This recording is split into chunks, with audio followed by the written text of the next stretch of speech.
जय गुरुदेव। बाबा जी बंदरों के बीच में। R.K. पांडेय, लखनऊ। एक बार स्वामी जी महाराज बबराला गए, जो जिला बदायूं में पड़ता है। उन दिनों R.B. लाल साहब कस्टम एंड सेंट्रल एक्साइज में इंस्पेक्टर थे। उनके मकान पर स्वामी जी रुके थे। दोपहर में स्वामी जी के साथ छत पर में बैठा था। इतने में दो चार बंदर आकर किनारे बैठ गए। मुंडेर पर स्वामी जी उनको देखते रहे, फिर मुझसे बोले कि नीचे जाकर इनके कुछ खाने के लिए ले आओ।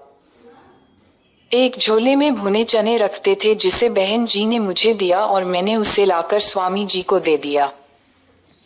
स्वामी जी ने झोले से एक मुट्ठी चना निकाला और एक बंदर की तरफ दिखाकर बोले कि ले। वो बंदर कुछ क्षणों तक तो स्वामी जी को देखता रहा, फिर धीरे धीरे पास आया। स्वामी जी की मुट्ठी से उसने कुछ दाने निकालकर खाए, फिर धीरे से स्वामी जी ने मुट्ठी बंद कर ली। फिर बंदर स्वामी जी की मुट्ठी खोलने लगा और स्वामी जी तरफ देखता और दांत दिखाकर कुछ कहता था। मैं डर गया, बंदर कहीं स्वामी जी को काट न ले। मेरा दिल धक धक कर रहा था। मैंने सोचा कि एक डंडा ले आऊं। इतने में स्वामी जी ने कहा कि चुपचाप बैठे रहना, वरना ये सब तुमको काट लेंगे। इतनी देर में 30 से 40 बंदर सारे छत पर आ गए। स्वामी जी एक एक को बुलाते और मुट्ठी से वो चना लेकर हट जाता था। फिर स्वामी जी दूसरे को बुलाते कि आ।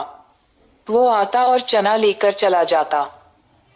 किसी किसी बंदर के साथ स्वामी जी खेल भी करते। जब कोई बंदर ज्यादा खाने लगता तो मुट्ठी बंद कर लेते। फिर वो गिड़गिड़ाता एक मौका और उसे देखकर देते और मुट्ठी खोल देते। खुश होकर वह जल्दी जल्दी चना मुंह में भरता हट जाता।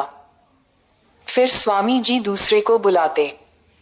इस प्रकार स्वामी जी ने सारे बंदरों को एक एक करके चना खिलाया।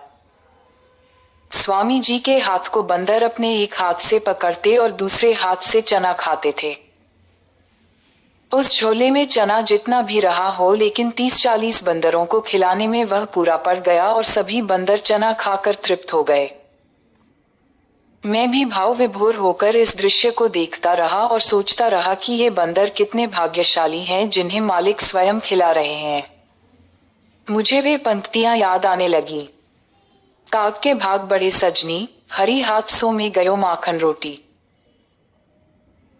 कागभूषुंडी में भगवान राम के हाथों से रोटी लेकर जो भी फल प्राप्त किया हो, लेकिन बाबा जयगुरुदेव जी के हाथों को स्पर्श करके ईश्वरीय विधान के अनुसार सभी बंदर अपने अपने जन्म में मनुष्य शरीर पाने के हकदार हो गए। संत जो सत्तदेश से आते हैं, उनके शरीर से स्पर्श हुआ कोई भी जीव नर्तन पाने का अधिकारी हो जाता है और उसकी 84 कट जाती है, अर्थात 84 लाख योनियों में उसके जन्म कर्म का चक्कर समाप्त हो जाता है और अगला जन्म उसको मनुष्य का मिलता है। इस ईश्वरीय विज्ञान की बात स्वामी जी महाराज ने सत्संग में सुनाया है। जय गुरुदेव।